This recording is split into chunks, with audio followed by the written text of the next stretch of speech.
A helping hand. The news streamed in from all over the world.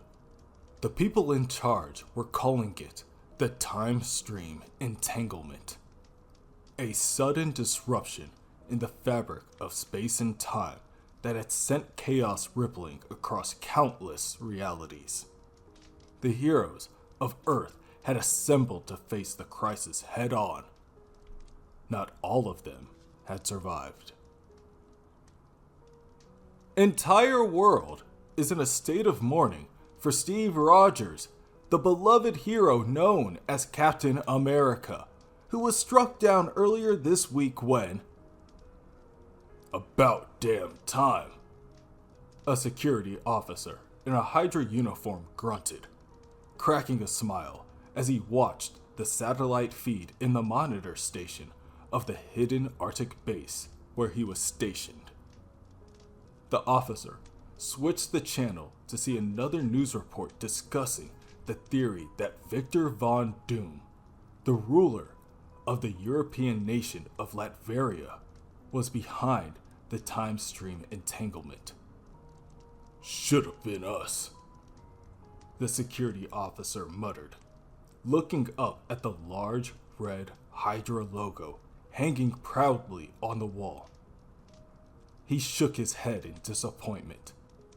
He had devoted his life to helping Hydra destabilize the world. And now, some supervillain in a metal suit had beaten them to the punch.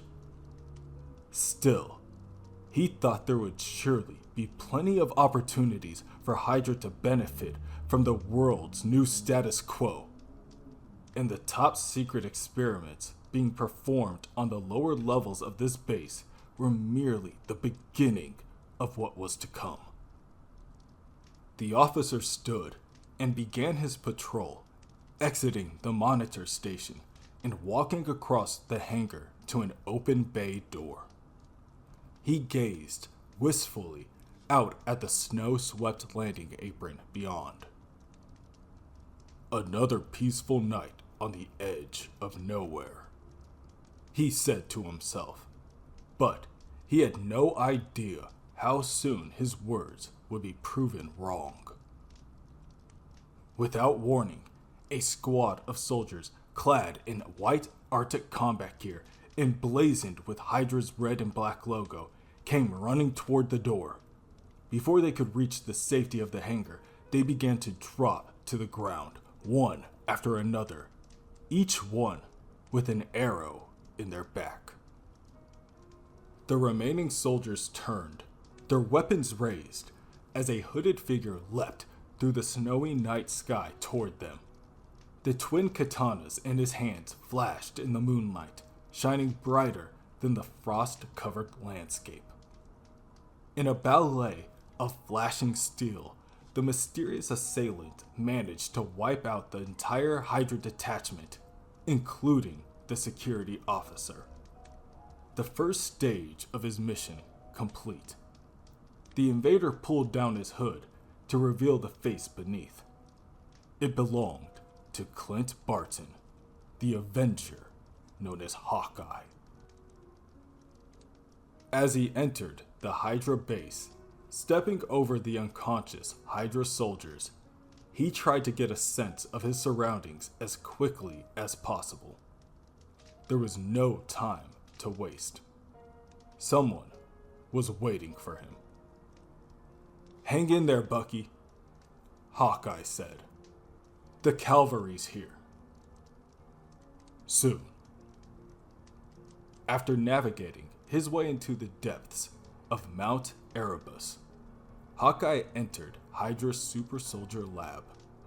9 cylindrical glass tanks filled with fluid, each connected to a computer terminal via huge conduits, bubbled and glowed ominously. On the wall, screens cycled through human anatomical diagrams, energy equations, and images of decaying, mutated cells. Hawkeye stepped closer to the glass tanks, his dual blades in hand. Ready for anything, he surveyed the tubes one by one, finally stopping at the final tank, which had a label that read, Canary. "Jackpot," he said with a grin. Inside, partially concealed by the thick glowing fluid, was the man that Hawkeye had been sent to retrieve, James Bucky Buchanan Barnes, the assassin known as the Winter Soldier. Before he could begin to set his friend free, though, a shadow unexpectedly passed behind one of the other tanks. Hawkeye looked in that direction, sword at the ready. He paused. But nothing. He muttered. Nobody's home. He began to sheath the swords, returning his attention to the Winter Soldier's tank. But instead, he pivoted at the last second, parrying as an unseen figure nearly took his head off with a steel gauntleted fist. A Hydra super soldier emerged from the shadows, 7 feet tall, teeth bared, flesh twisted, madness in his eyes.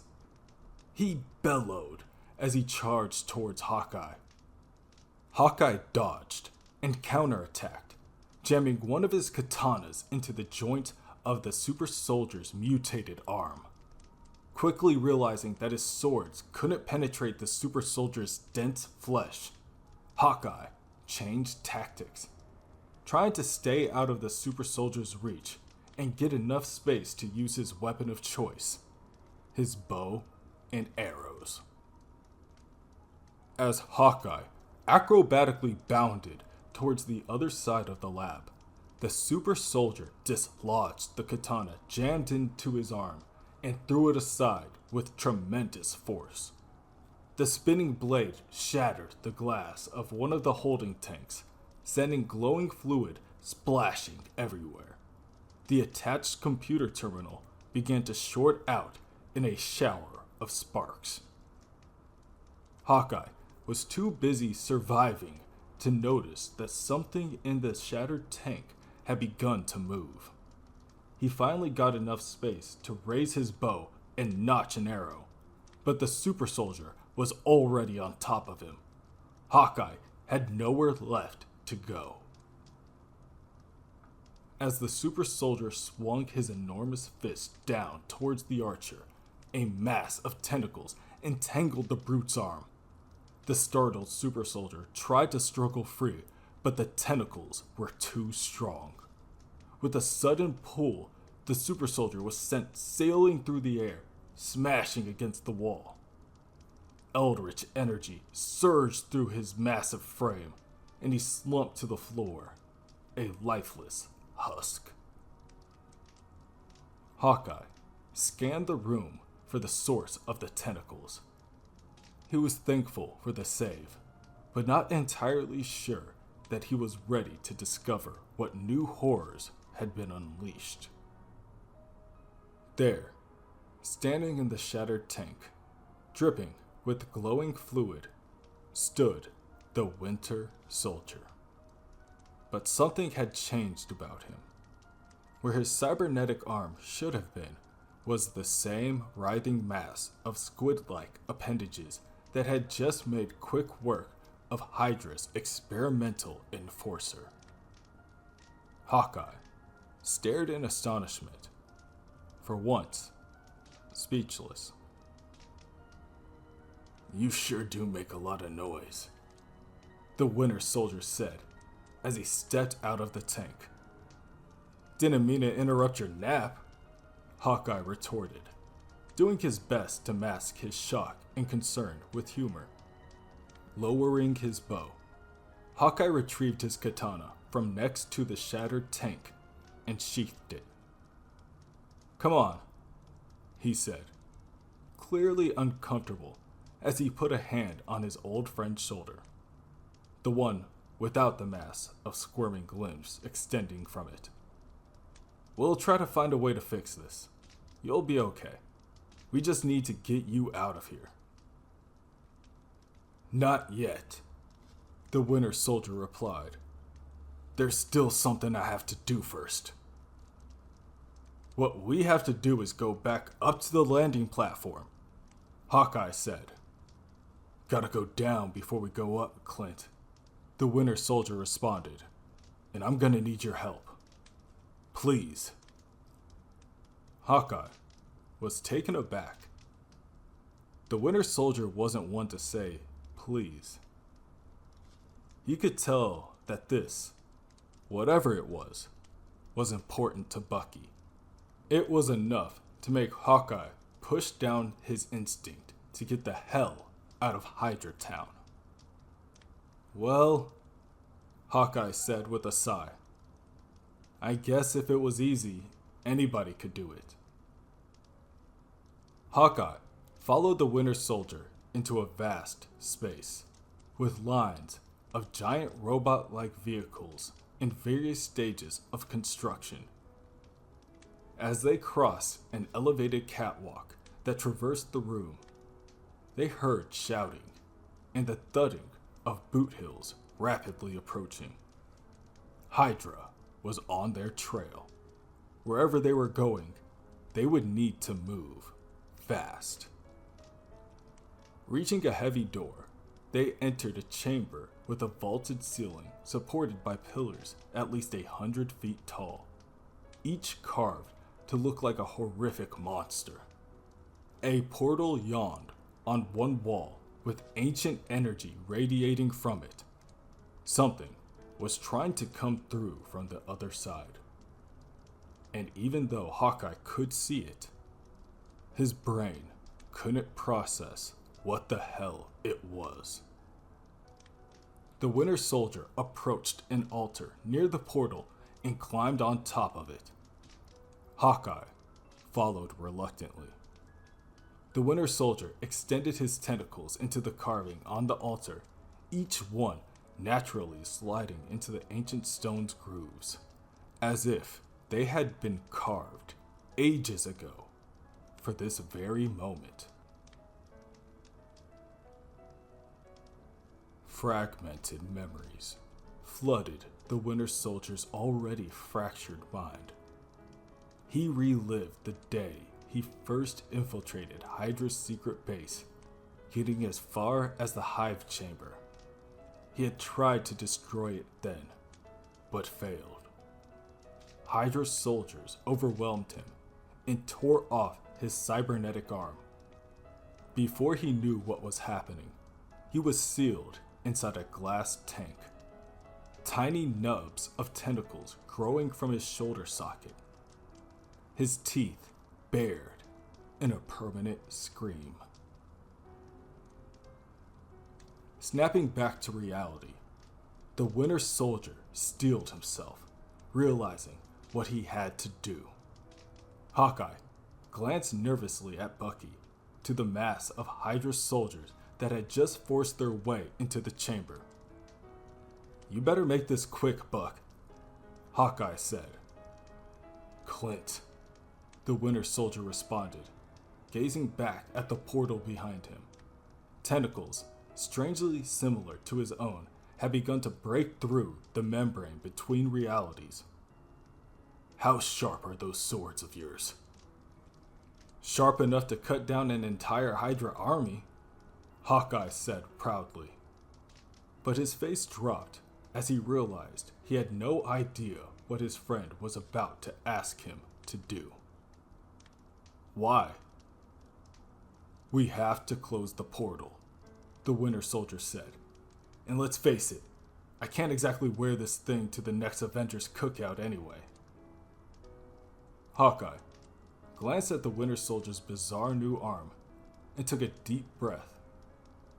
He had come all the way here to save his friend, not to cause him more pain. But this was Bucky's call. And it wasn't like the guy hadn't lost an arm before. "Fine," Hawkeye said after a long pause. "Say when."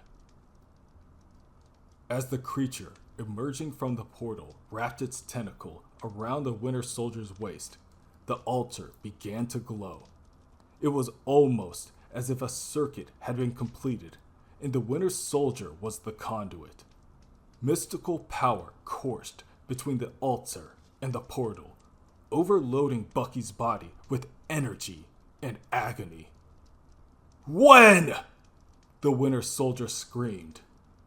With a single clean slice, Hawkeye's blade severed the entire bunch of tentacles just below Bucky's shoulder, releasing a huge shockwave of energy, knocking both heroes and their Hydra pursuers to the ground.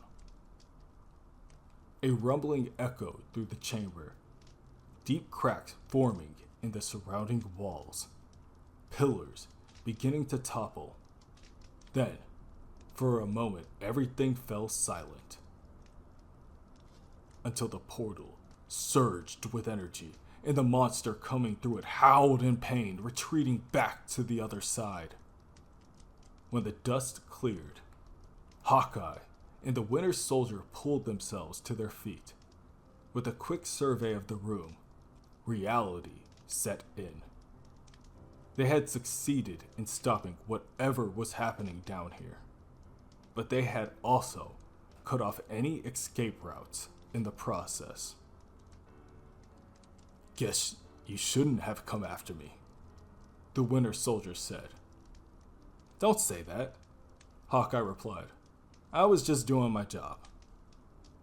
"You were a hell of a soldier, Clint," Bucky said, ready to accept the inevitable as the pillars shifted and rubble began to rain down towards them. The chamber was about to collapse, and Hawkeye and the Winter Soldier knew full well that this mission would be their last. Suddenly, an ancient portal began to glow again. Bucky and Clint braced for the worst, not knowing what horrors might come through it this time. But neither of them could have possibly prepared for what they saw next. A round, metallic object launched through the portal at tremendous speed, ricocheting through the chamber. Chunks of falling debris shattered into tiny pebbles that sprinkled down upon the heroes harmlessly. "What the?" the Winter Soldier gasped. He was completely shocked, but also moderately annoyed by the fact that, once again, this world wasn't done with him quite yet.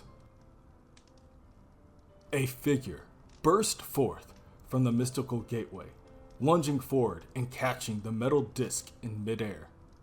He used it to effortlessly deflect a huge stone a split second before it could crush the bewildered heroes below.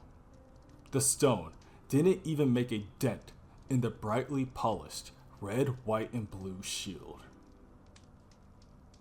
"Bucky," Captain America said, landing on the chamber floor and extending his hand to his former partner.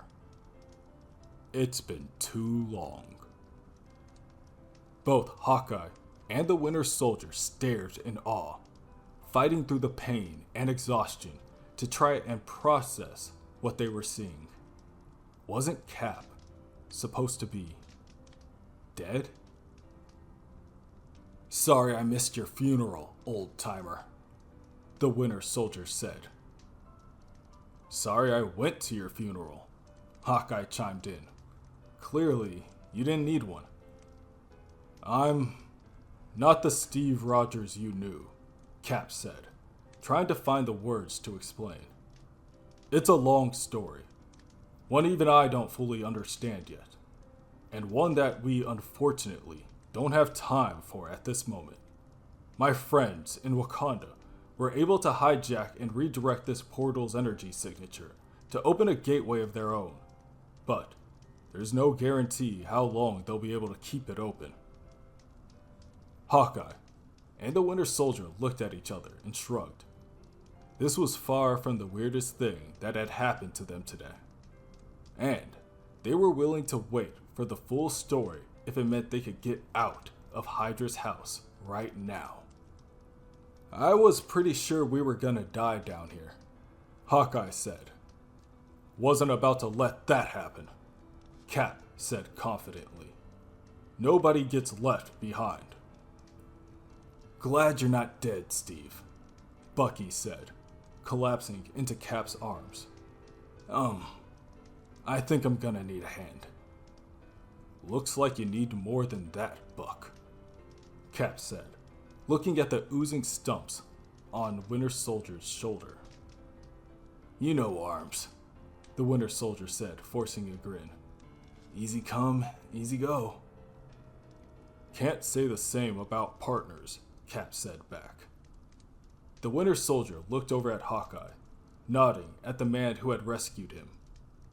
Hawkeye nodded back knowingly. Couldn't agree more, the Winter Soldier said. Moments later, in a crackle of energy, the Winter Soldier stepped out of the portal. They weren't anywhere near Hydra's frozen base. That was instantly clear. In fact, it didn't even look like they were on Earth anymore. The strange, chronal energies from the time stream entanglement rippled across a star-filled sky as they gazed in disbelief at the spaceport of a futuristic city. If this was Wakanda, it certainly wasn't the one Bucky and Clint knew. As the portal closed behind them, the heroes were greeted with a Wakandan salute from the Black Panther himself. Cap raised his hand to his forehead, offering a salute of his own. Hawkeye and the Winter Soldier remained silent and still, trying to assess their new situation. Shuri, the sister of the Black Panther, and the brilliant mind behind some of Wakanda's most impressive inventions, stepped forward and offered a box to the newly arrived heroes. Clint took the container and held it with both hands as Bucky flipped open the lid with the one he had left. Inside was a cutting-edge cybernetic arm. I was told you might need this, Cap said, so I called in a favor. Bucky picked up the arm with his good hand and snapped it into place. It was a perfect fit. And now, I'm gonna need a favor from you, Cap said. The Winter Soldier didn't know what Captain America was about to ask him, but he wasn't about to say no. Whatever came next, he would be there till the end of the line.